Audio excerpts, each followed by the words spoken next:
అంటే విమర్శలకి ఎవరికి దొరకకుండా తీశారు. It's great. మీకు సక్సెస్ వస్తే మేము వచ్చినట్టు ఫీల్ అయ్యాం. థ్యాంక్ యూ సో అదే మచ్. చెప్పాను గురుగారికి. బ్రహ్మాండంగా యాక్ట్ చేశారు ఈయన. ఓకే, అందరూ all the best. Thank you so much. Vishnu Suresh గారు కంగ్రాచులేషన్స్. Thank you. సినిమాలో అన్ని క్యారెక్టర్లు అద్భుతంగా ఉన్నాయి. ఎస్పెషల్లీ ప్రభాస్ క్యారెక్టర్ వచ్చినప్పటి నుంచి ఇంకా పీక్స్ మాట. అది అనుకుంటే ఈ లోపుగా క్లైమాక్స్లో భక్త కన్నప్పగా మారిన తర్వాత విష్ణువులో ఇంత గొప్ప నటుడు ఉన్నాడా అనిపించే విధంగా జీవించారు ఆ సీన్స్లో. అసలు నిజంగా అంత అద్భుతంగా అనిపించింది మాకే. జనరల్గా నేను సినిమాలు చూసినప్పుడు ఈ క్యారెక్టర్కి డెఫినెట్గా అవార్డు వస్తుంది అని ఫిక్స్ అయిపోతా. అవార్డు ఇవ్వచ్చు, ఏదైనా అవార్డు వస్తుంది గ్యారెంటీగా అని ఫిక్స్ అవుతా. అట్లా మీకు అలాగే మీ అబ్బాయి చైల్డ్ ఆర్టిస్ట్కి డెఫినెట్గా తను కూడా అవార్డు కొడతాడు అనిపించింది. అంత గొప్పగా నటించారు. నిజంగా నటించారనికంటే జీవించారనిపించింది. అంత బాగా నచ్చింది సినిమా చూసినప్పుడు. ఇప్పుడున్న రోజులు ఇదివరకు అంటే ఏ సినిమా అయినా 100 days, 200 days, 170 days, 300 days, 350 days ఇట్లా ఆ సక్సెస్ రేంజ్ మనం కొలమానంగా పెట్టుకుంటాం. అప్పుడు అలా జరిగేది. కానీ ఇప్పుడు ఎన్ని వందల కోట్లు గ్రాస్ కలెక్ట్ చేస్తుంది అనేది ఇప్పుడు మెయిన్ అయిపోయింది. ఎన్ని రోజులు ఆడింది అనేది కాకుండా ఎన్ని వందల కోట్లు కలెక్ట్ చేస్తుంది. సో ఈ సినిమా ఎన్ని వందల కోట్ల క్లబ్లోకి చేరబోతుంది అని మీరు అనుకుంటున్నారు? I have no idea, no clue అండి. ఆనెస్ట్గా ఇదంతా ఎన్ని లక్షల మంది ఈ సినిమా చూస్తారన్న కౌంట్ ఒకటే మేము చూస్తున్నాం. సో ఫర్ 1,50,000 ఈరోజు మధ్యాహ్నానికి 2 PM లెక్క చెప్తున్నాను. మనకి వేరియస్ ప్లాట్ఫామ్స్లో ఉన్న count, number of tickets sold, theatres దగ్గర ఆడియన్స్ మధ్యాహ్నం, ఈరోజు మధ్యాహ్నం సాటర్డే ఆఫ్టర్నూన్ 2 o'clockకి 15 lakh పీపుల్, 15 లక్షల మంది ఈరోజు సినిమా చూసేస్తున్నారు. ఈరోజు ఫస్ట్ షో కలెక్షన్ వరకే అది. అంటే అది ఇంకా ఈ సంఖ్య పెరుగుతుంది ఈరోజు, ఎందుకంటే మాకున్న డేటా 2 PM దాకే. సో ఈరోజు ఈ సంఖ్య ఎక్కువ పెరగాలని నాకుంది. నాకు దీంట్లో డబ్బు మీరు నమ్మరు, టిల్ నౌ నాకు ఒకటే ఏంటంటే, నిన్న అన్నపూర్ణ డిస్ట్రిబ్యూషన్ సాయిబాబా గారు, దాని తర్వాత మైత్రి శశి గారు, వాళ్ళిద్దరూ వచ్చి ఇది అడ్వాన్స్గా పెట్టుకోండి అని చెప్పి అన్నపూర్ణ సాయిబాబా గారు ట్రాన్స్ఫర్ చేశారు. శశి గారు డబుల్ డిజిట్ నెంబర్తో ఒక డీడీ తీసుకొచ్చి ఇచ్చారు.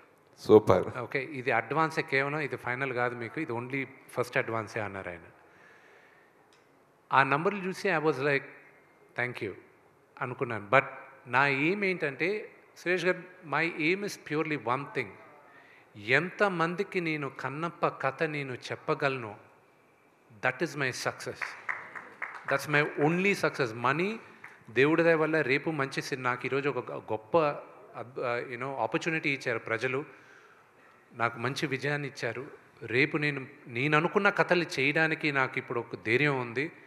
నేను చేసేటప్పుడు డబ్బులు వస్తాయి, కానీ ఈ కథ వరకు నేను ఫస్ట్ ప్రెస్ మీట్లో చెప్పాను లాస్ట్ ఇయర్ జూన్లో, మళ్ళీ ఇప్పుడు చెప్తున్నా, 50 సంవత్సరాల తర్వాత ఈ తరానికి కన్నప్ప కథ చెప్పమని శివుడు నన్ను ఎన్నుకున్నాడని నేను నమ్ముతున్నాను. అదే నేను తీశానని నమ్ముతున్నానండి. అదే ఈ సినిమాకి మీరు ఇప్పుడు డబుల్ డిజిట్స్ ఇచ్చారు, ముందుగా డీడీ ఇచ్చారు, ఇలా అకౌంట్ ట్రాన్స్ఫర్ చేస్తున్నారు.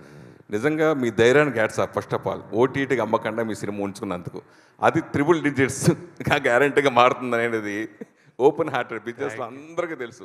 అది అంతే. సరే, ఈ సినిమా మెయిన్ నాన్నగారి డ్రీమ్ కన్నప్ప సినిమా చేయాలనేది ఆయన ఎప్పటి నుంచో కళ. సో అది నెరవేర్చడం కోసం కొన్ని సంవత్సరాలు పట్టింది. సో ఇది అయిన తర్వాత సక్సెస్ని ఎలా నాన్నగారు ఎంజాయ్ చేశారు మీతోటి? దీనికి సంబంధించి ఏదైనా లోటుపాట్లు ఏదైనా అనిపించిందా? అంటే మా నాన్నగారు ఈ సినిమా ప్రేమించినంతగా నేను కూడా ప్రేమించలేదు. నాకు భయం వేసేది. ఆయన ప్రతిరోజు ఎడిటింగ్ రూమ్లోకి వెళ్ళి ఏ సినిమా నాకు పుట్టి బుద్ధిరిగి ఆయన ఎన్నిసార్లు ప్రతి భాష చూడడం, ప్రతి ఫ్రేమ్ చూడడం, నాకు భయం వేసేది. ఏంటి ఈయన ఇంతగా ప్రేమించేస్తున్నాడు, ఎలా హ్యాండిల్ చేయాలి ఏంటి అని. నాకు సురేష్ గారు, మీకు తెలుసు మన ఇండస్ట్రీలో ఏది గ్యారంటీది కాదు. Nothing is guaranteed in our industry. ఆయన ఇంతగా ప్రేమించేశాడు. ఒకవేళ గాడ్ ఫోర్బిడ్ అనుకున్న విజయాన్ని సాధించకపోతే ఎలా హ్యాండిల్ చేస్తాడు ఈయన అన్న టెన్షన్ ఉండేది నాకు. ఆయన ప్యూర్గా రిలాక్స్ అయ్యాడు. అండ్ నేను అన్నిటికన్నా థ్యాంక్స్ చెప్పాల్సిందే శివబాలాజీ గారికి. ఎందుకంటే నేను మా నాన్న పక్కన ఉండలేకపోయాను. ఎందుకంటే నీ ప్రమోషన్స్కి తిరగాలి, నేనేం మాట్లాడాల్సి వచ్చేది. అన్ని పనులు నేనే చేయాల్సి వచ్చేది. శివానికి చెప్పాను, నాన్న ఎప్పుడు పిలిచినా పక్కన ఉండు, నువ్వు పక్కనే ఉండు నాన్న పక్కన. అలాగే బీవీఎస్ రవి గారికి, నేను శివాకి అండ్ ప్రభుదేవ గారికి, బ్రహ్మానందం గారికి, వీళ్ళందరికీ థ్యాంక్స్. బ్రహ్మానందం గారు మా నాన్నగారు ఎంత టెన్షన్ పడారో అంతే టెన్షన్ బ్రహ్మానందం గారు పడారు. ఈ రోజుకి ఆయన ఎక్కడో షూటింగ్లో ఉన్నారు. ఆయన ఫోన్ చేసి, ఏరా ఎలా ఉంది, మ్యాట్నీలు ఎలా, అంకిల్ బాగానే ఉన్నాయి అంకిల్, పెరుగుతూనే ఉన్నాయి అంకిల్, నిన్నటికన్నా బాగా కనుక్కుంటున్నాను. ఇంకంతే. అది ఆయన మాట్లాడే మాటలు, ఆయన ఇచ్చే encouragement I can never forget. And Prabhas నిన్న మార్నింగ్ అతను పెట్టిన మెసేజెస్ కానీ ఏదైనా, నేను మళ్ళీ అతనికి పెట్టిన మెసేజెస్, ఇంత లవ్ ఐఎమ్ గెటింగ్. అండ్ చాలామంది మెసేజ్లు పెట్టారు, ఐ హ్యావ్ టు రేపు కూర్చొని చేయాలి because I have over 1000 WhatsApp messages ఉన్నాయి, ఇంకా చూసుకోలే. ప్రతి ఒక్కరు నాకు the biggest one of the best phone calls నాకు వచ్చింది అల్లు అరవింద్ గారి దగ్గర నుంచి. అండ్ నాగార్జున గారు నాకు దేనికైనా రెడీకి ఫోన్ చేశారు. దాని తర్వాత ఒక 13 సంవత్సరాల తర్వాత నేను ఫోన్ చేశారు. And I was like, uncle మీతో ఎప్పుడు మాట్లాడినా నాకు ఒక ఫ్యాన్ బాయ్ మూమెంట్ లాగా ఉంటుంది, ఐఎమ్ సో గ్రేట్ఫుల్. లేదు విష్ణు, నేను ముందు నాకు మార్నింగ్ కనుక్కున్నాను, దాని తర్వాత మధ్యాహ్నం కనుక్కున్న తర్వాత నేను మళ్ళీ అడిగాను మా వాళ్ళని, మీరు చెప్పేది నిజమేనా అని. అవును, అయితే నేను మోహన్ బాబు గారికి ఫోన్ చేస్తే చేయమంటారా అని అడిగాను నేను వాళ్ళని, ఎందుకంటే మళ్ళీ నేను ఫాదర్కి ఫోన్ చేయాలి కదా. అవునంటే అందుకే ఫాదర్కి చేసిన తర్వాత నీకు చేస్తున్నాను, కంగ్రాచులేషన్స్, యూ ఎంజాయ్ ఇట్, నేను చూస్తాను, నేను చూసిన తర్వాత నేను చెప్తాను, everybody are saying you did a great job అన్నాడు. ఇంత పెద్ద సక్సెస్ అయిన తర్వాత డెఫినెట్గా అందరూ కూడా ఈ విజయోత్సవంలో ప్రభాస్ని ఎక్స్పెక్ట్ చేయొచ్చా? నా సోదరుడికి ఇష్టం లేని పని, నేను మొహమాటం ఉండేది, ఇబ్బందికరమైన ఉన్న పని నేను ఎప్పుడు అడగను. బట్ ఐల్ సీ ఇంకా సక్సెస్ మీట్ కోసం ఇంకా స్టిల్ ఇది కూడా సక్సెస్ మీట్ పెట్టమని డిస్ట్రిబ్యూటర్స్ అందరూ మాట్లాడితే నేనన్నా లేదు, ఇట్స్ టూ ఎర్లీ కదా అన్న. లేదు, మీరు అట్లీస్ట్ నేను థ్యాంక్స్ చెప్పాలనుకుంటున్నానంటే ఆ థ్యాంక్స్ మీట్ అయినా పెట్టండి అని. So they can first thanks to all the media. I'm really grateful మీరు ఈ మూవీకి నాకు సపోర్ట్ చేసిన దానికి. I'm really grateful and the messages all of you have sent. I'm really grateful. Kannappa ముందు మంచు విష్ణు వేరు, కన్నప్ప తర్వాత వేరు అనే విధంగా ఈ సినిమా మారిపోయింది. మీ బాడీ లాంగ్వేజ్ ఏంటి, ఇప్పుడు సక్సెస్ ఏంటి, మీ రేంజ్ ఏంటి, అంతా మారిపోయింది. సో భవిష్యత్తులో మీరు ఎలాంటి సినిమాలు చేయాలనుకుంటున్నారు? అట్లాగే ఈ సినిమా మీరు ఎంతో కష్టపడ్డారు, మీకు ఎన్నో పాఠాలు నేర్పి ఉంటుంది కదా, ఆ విషయాల గురించి అడిగితే ఏం చెప్తారు? నాకు ఈ సినిమా విపరీతంగా నేర్పించింది హ్యూమిలిటీ, అనుకువగా ఉండాలని. జీవితంలో కొన్ని ఇన్సిడెన్సెస్ నేర్పిస్తూ ఉంటాయి. I was rash, I was brash, I'm not saying no. Mohan Lal గారితో the relationship I have, that changed me as a human being also. So that is one of my biggest takeaways. ఆయన చూసి నేను కొన్ని నేర్చుకున్నా, ప్రభావంతో చూసుకొని నేర్చుకున్నా. Those are my biggest takeaways. Sir Vishnu, ఇక్కడ question, it's only thank giving meeting. యాక్చువల్గా క్వశ్చన్స్ కూడా ఏమి లేవు. You have made a questionless success. ప్రశ్నిస్తానికి కూడా ఏం లేదు. Thank you. The way you people given the success is really fantastic. I really congratulate the directors of such a lovely person, such a, ఎందుకంటే దీని మీద ఆయనకున్నటువంటి గ్రిప్ కంగ్రాచులేట్ చేయడం తప్ప I don't have a question. Real hats off to you sir, directors of. అలాగే everybody, అంటే ప్రతి పాత్రకి ఒక అద్భుతమైన పర్పస్ ఉంది సినిమాలో. ఆ పర్పస్ఫుల్గా చేశారు. కొన్ని ఉంటాయి ప్రతి సినిమాలో ఉండేవి, మీరే అన్నారు కొన్ని ఉన్నాయి, కొంత లెంగ్త్ పాయింట్ ఆఫ్ వ్యూలో వాటిలో కొన్ని ఉన్నాయి. ఇవే మేము రివ్యూస్లో చెప్పాం. సినిమా చాలా బాగుంది, అందరూ గొప్పగా నటించారు. ఏ పాయింట్ ఆఫ్ వ్యూలో చూసుకున్నా కూడా వంక పెడతానికి వీల్లేదు. కొన్ని లెంగ్త్లు ఉన్నాయి ఫైట్స్ విషయంలో, వాటిల్లో అవి ట్రిమ్ చేసుకుంటే సరిపోతుంది అనేటువంటి రివ్యూసే మేము ఇచ్చాం. కానీ ఎంత తీసుకున్నావురా, నాకు మీరు ఎంత ఇచ్చారు Vishnu, what is that you have paid me? TDS cut చేసి ఇచ్చారా, కట్ చేయకుండా ఇచ్చారా? That is what I'm asking you. It is the killing the moral of the media. మాకు వస్తున్నటువంటి కొన్ని రివ్యూస్ కింద, మేము ఇచ్చినటువంటి రివ్యూస్ కింద వస్తున్నటువంటి కామెంట్స్ రియల్లీ, నేను from the bottom of my heart I'm telling to the entire media also to the trollers also I would like to say one thing.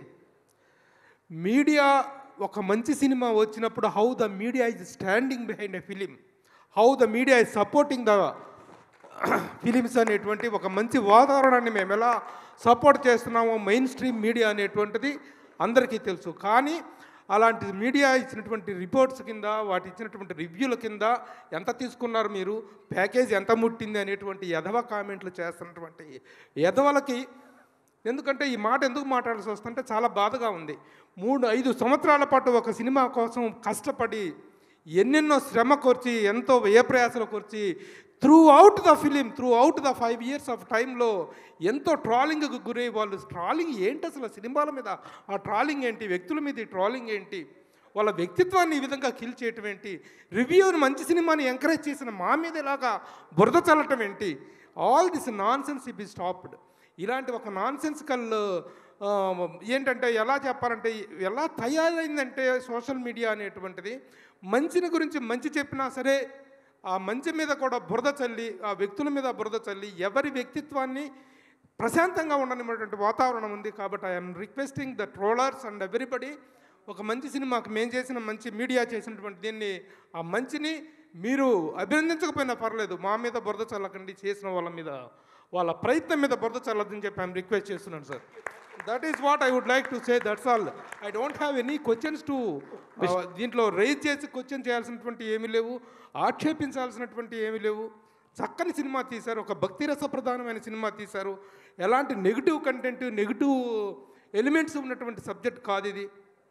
అలాంటి సినిమా తీసినా కూడాను, ఇంత కష్టపడి తీసినా కూడా బురద చల్లుతామంటే వ్యక్తుల మనసులు ఎంత కఠినంగా, ఎంత దుర్మార్గంగా తయారవుతున్నటువంటి దానికి ఇది ఒక నిదర్శనం అని నేను ఫీల్ అవుతున్నా, బాధపడుతున్నా. That's all. సార్ విష్ణు గారు మాట్లాడచ్చా?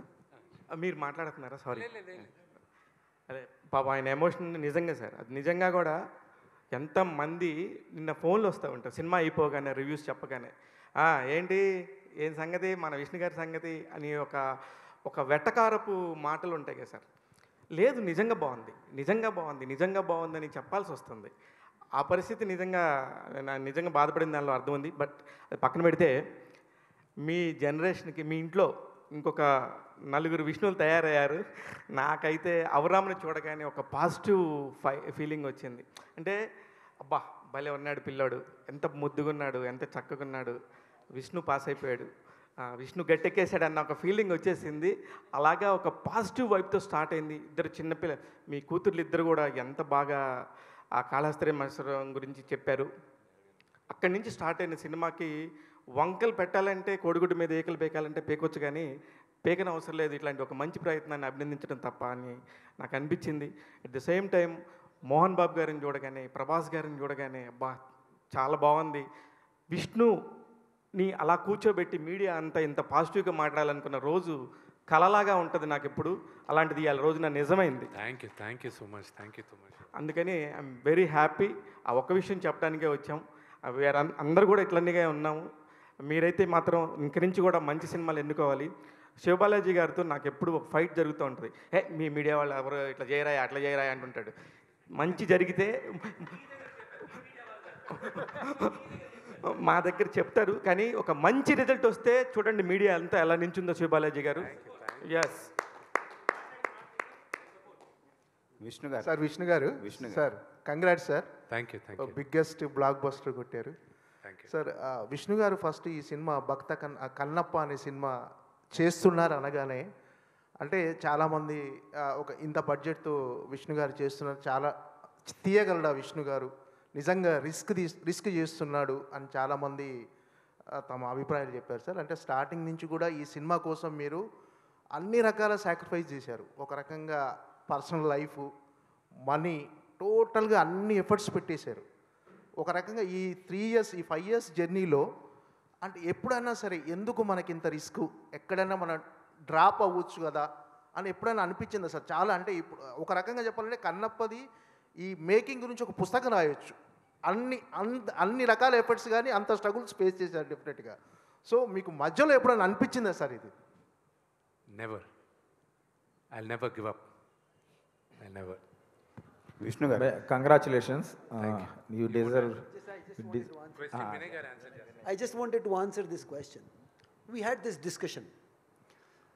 So everyone in every problem will have solution A and solution B. Between us, we were clear. We only have one solution. That's it. There is no other solution. So we stuck to plan A, and we never had a plan B. We just stuck to plan A. Okay. Vishnu garu, congratulations. Thank you. చాలా చాలా మీ ఎఫర్ట్స్కి ఇంకా పెద్ద పెద్ద పెద్ద పెద్ద success రావాల్సిన cinema ఇది, ఇంకా పెద్ద పేరు రావాల్సిన సినిమా. మీరు అంటే ఈ సినిమా ఎత్తుకున్న కాడి నుంచి మ్యాక్సిమం ఎఫర్ట్స్ అన్నీ పెట్టారు. ప్లస్ పాన్ ఇండియా సినిమా లాగా అందరు హీరోల్ని తీసుకురావడం కానీ, టెక్నీషియన్స్ని పెట్టుకోవడం కానీ, మీకుంది కాన్ఫిడెన్స్ 100%. మీరు చాలా బెస్ట్ అవుట్పుట్ కూడా ఇచ్చారు. ఇవాళ మేము చూస్తున్నాం కాబట్టి మేము అందరం బహుశా అప్రిషియేట్ చేయొచ్చు, మెచ్చుకోవచ్చు. కానీ మీకు ఇంత కాన్ఫిడెన్స్ ఉండి కూడా పర్టికులర్లీ తెలుగు ఇండస్ట్రీ నుంచి మీకు ఇంత అప్లాజ్, రావాల్సినంత అప్లాజ్ వచ్చిందా ఈ సినిమాకి అనేది, ప్లస్ కమర్షియల్గా కలెక్షన్స్ పరంగా ఈ సినిమాకి అంటే ఇంత మంచి సినిమాకి రావాల్సినంత ఓపెనింగ్స్ కానీ, కలెక్షన్స్ కానీ, కమర్షియల్గా మీకు ఇంకా అంత రెస్పాన్స్ వచ్చిందని మీరు ఫీల్ అవుతున్నారా? నాకు ఇండస్ట్రీలో ఉన్న నాకు బాగా సన్నిహితులు ఉన్న వాళ్ళందరూ ఫోన్ చేశారు. నాగార్జున గారు చేశారు, వెంకటేష్ గారు నిన్న పెట్టారు మెసేజ్, ఈరోజు పెట్టారు. నాకు నా మిత్రుడు నితిన్, సోదరుడు కళ్యాణ్ రామ్, వీళ్ళందరూ మిగతా అఫ్కోర్స్ నాకు అన్నలాగా శ్రీను వైట్ల గారు, నాతో సన్నిహితంగా ఉన్న ప్రతి ఒక్కరు, వెనిల్ కిషోర్ నాకు బాగా క్లోజ్. నేను ఆయన ప్రతి ఒక్కరు చేస్తూనే ఉన్నారు. అంటే నాకు మెసేజ్లు చేస్తారు, వాళ్ళు పబ్లిక్లో చెప్పాల్సిన అవసరం లేదు. And that's the relationship we have. And most of them ఇలాంటి సినిమాలు వచ్చినప్పుడు జనరల్గా ఇంకా వేరే భాషల్లో కానీ వేరే వాళ్ళు తీస్తే కానీ దానికి వచ్చే అప్లాజ్ కానీ ఎక్స్పోజర్ కానీ డిఫరెంట్. అందరినీ ముందు నమ్మడానికి కొంచెం కష్టంగా ఉంది చాలామందికి. ఇది ఇంత పెద్ద హిట్ అయిందా, నిజంగానే ఇంత పెద్ద హిట్ అయిందా అని, నిజంగా హిట్ అయిందా లేదే వీడి సినిమా నిజంగా హిట్ అయింది. సో అది జీర్ణించుకోవడానికి మండే మార్నింగ్ దాకా పడుతుంది.